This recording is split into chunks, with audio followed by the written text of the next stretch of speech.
आखिर वो क्या बात है जिसकी वजह से पवित्र पुनिया की जो इमेज है वो नेगेटिव सी बनती जा रही है पूरे घर में, चाहे वो घर वाले हों या फिर हो सीनियर्स, सबके अंदर पवित्र पुनिया को लेकर एक नेगेटिव सी इमेज बन गई है। वो उसे पसंद नहीं कर रहे हैं। आखिर ऐसा क्यों है, मैं आपको बताऊंगा इस पूरे वीडियो में और आप जानेंगे कि हाँ, किस तरीके से ये इमेज बदल रही है। क्या है, देखिए पूरा वीडियो आखिरी तक। नमस्कार दोस्तों, मैं हूं अनुज पाठक और आप देख रहे हैं बॉलीवुड स्पाई। मैं आप तक हर रात को लेकर आता हूं हर एपिसोड का रिव्यू, जिसमें आप जान पाते हैं डिटेल्ड वे में कि कैसे हर खिलाड़ी के अंदर क्या चल रहा है, कौन सही और कौन गलत कर रहा है। और अगर आप रात में नहीं देख पाते तो कोई बात नहीं, नेक्स्ट डे उठिए और एकदम बेहतरीन रिव्यू को देखिए और बिग बॉस के अंदरूनी कहानियों को भी जानिए।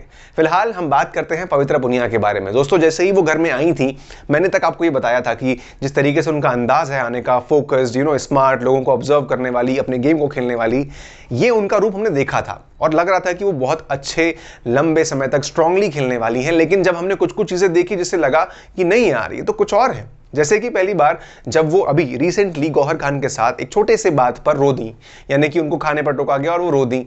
अब हमें लगा कि यार ये कोई मुद्दा है रोने के लिए? भाई, बहुत बड़े बड़े कारण आते हैं जब आपको आगे जाकर के इससे भी ज्यादा झेलना पड़ेगा।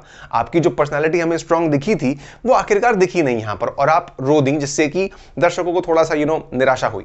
आगे चलते हुए कल के दिन जब उनकी फाइट होती है निक्की तंबोली से, और एक पल के लिए जब निक्की तंबोली नहीं मान रही थी, तो इन्होंने भी अपना रूप दिखा दिया था कि ठीक है, तुम नहीं खाओगी तो मैं जाके खाना खा रही हूं, मुझे किसी से फर्क नहीं पड़ता और मैं अपना काम करूंगी। ठीक है, आपने बोला, आपने अपना ईगो दिखा दिया, मगर उस ईगो को पूरा तो करती हैं आपने वो पूरा भी नहीं किया और आपका जो पॉइंट है वो अधूरा रह गया। वहीं आप जाते हो और लैंग्वेज यूज करते हो लाइक चप्पल, गटर, जो कि मैंने आपको कल के रिव्यू में भी बताया था कि कैसे इन शब्दों का इस्तेमाल करना ठीक नहीं है।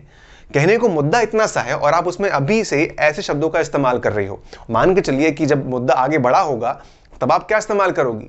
चलिए ठीक है, मुद्दा अगर बड़ा भी होता ना और उस समय आप ऐसे शब्दों का यूज करते तो शायद शब्दों पर लोगों का ध्यान ही नहीं जाता, क्योंकि वो मुद्दा खुद में इतना बड़ा है। लेकिन आप इतनी सी बात में ऐसी बातें कर रही हो तो लोग आपको देखते हैं, जज करते हैं आपकी पर्सनालिटी को कि आप कितने अच्छे से डील कर रहे हो, स्मार्टली डील कर रहे हो, ना कि नेगेटिव हो जा रहे हो चीजों को लेकर। आप दूसरों को मैनिपुलेट कर रहे हो, कंपैरिजन कर रहे हो, जो कि शायद आप ही के लिए नुकसानदायक हो सकता है, जैसा कि उन्होंने एजाज खान के साथ किया। उन्हें एक बड़ा एक्टर बोला और बाकियों से दबने को नहीं बोला। ये सब बातें शायद अगर कोई वाइज होगा तो वो उनकी बातों में नहीं आएगा। यही बात देखते हुए कल में हमने देखा कि कैसे अनसीन अनदेखा, वो एपिसोड जो कि अक्सर आपके जो टीवी में आने वाला 1 घंटे का शो है उसमें नहीं आता। ये वो शो है जो कि आप देखते हैं 24/7 लाइव स्ट्रीम में से कुछ कट्स होते हैं जो कि वूड सेलेक्ट पर डाले जाते हैं और हम आप तक उन बातों को भी पहुंचाते हैं, क्योंकि ये हमारी जिम्मेदारी है। अब सीनियर्स के बीच होता है डिस्कशन, यानी कि गौहर, हिना एंड सिद्धार्थ डिस्कस कर रहे हैं एंड दिस से कि कहां पर ईगो लाना और कहां पर झुकना इंसान को आना चाहिए, जो कि पवित्र पुनिया को नहीं आता। आप कभी ईगो में खड़े हो जाते हो कि मैं जाके प्लीज नहीं करूंगी। कई बार इंसान को झुकना पड़ता है और वो अगर नहीं झुकेगा तो नुकसान झेलता है। यही बात वो कहते हैं, और वो कहते हैं कि जिस तरीके से उसने बिहेव किया और वो आकर के खड़ी हो गई कि मुझे फर्क नहीं पड़ता और मैं जाके खाना खाऊंगी, चाहे जो हो जाए, चाहे सबको दंड भी मिले। और यही बात जो मैंने आपसे पहले कही, वो कहते हैं कि अगर आपने बोला तो आप जाके करो, नहीं करोगी तो आपकी उतनी ही उल्टी भद्द होती है। इस बात को ध्यान रखना चाहिए और यही नुकसान उनको मिलता है। वहीं गौहर खान आके कहती हैं कि जिस तरीके से आप इस गेम को खेल रही हो, मैंने कल सुना उनसे कि वो आके कहती हैं कि सीनियर्स ना हमें यहाँ भड़काने के लिए आए हैं, मैं उनसे भड़कने नहीं वाली और मैं तो अपना गेम खेलूंगी, आखिरकार उनको तो जाना है। कुछ ऐसी ही बातें कही थी, आपको याद होगा, निशान मलखानी ने, कि उनको फर्क नहीं पड़ता, वो भड़कने नहीं वाली, वो अपना गेम खेलेंगे।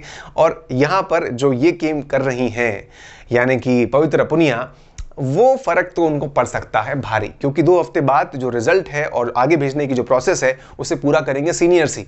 अब अगर आप अभी से उनकी इस नेगेटिव शेड में आ जाओगे तो आप कैसे आगे जाने वाले हो? मानते हो मेरी बात को आप लोग? तो बताइए कि क्या ये सही कर रही हैं? अगर नहीं तो अपने व्यूज लिखिए पवित्र पुनिया के बारे में। जिस तरीके से वो नाखुश सारे सीनियर्स उनसे हो चुके हैं, गेम तो खेलना पड़ेगा उनको सही तरीके से। और आज उनको लेकर के एक बहुत बड़ी कंट्रोवर्सी राहुल वैद्या के साथ भी आने वाली है, तो वो भी देखेंगे और फिर जज करेंगे कि किस तरीके से पवित्र पुनिया को ठीक करना चाहिए खुद को और अपने बिहेवियर को। देखते रहिए बॉलीवुड स्पाई मेरे यानी अनुज पाठक के साथ। बहुत बहुत शुक्रिया।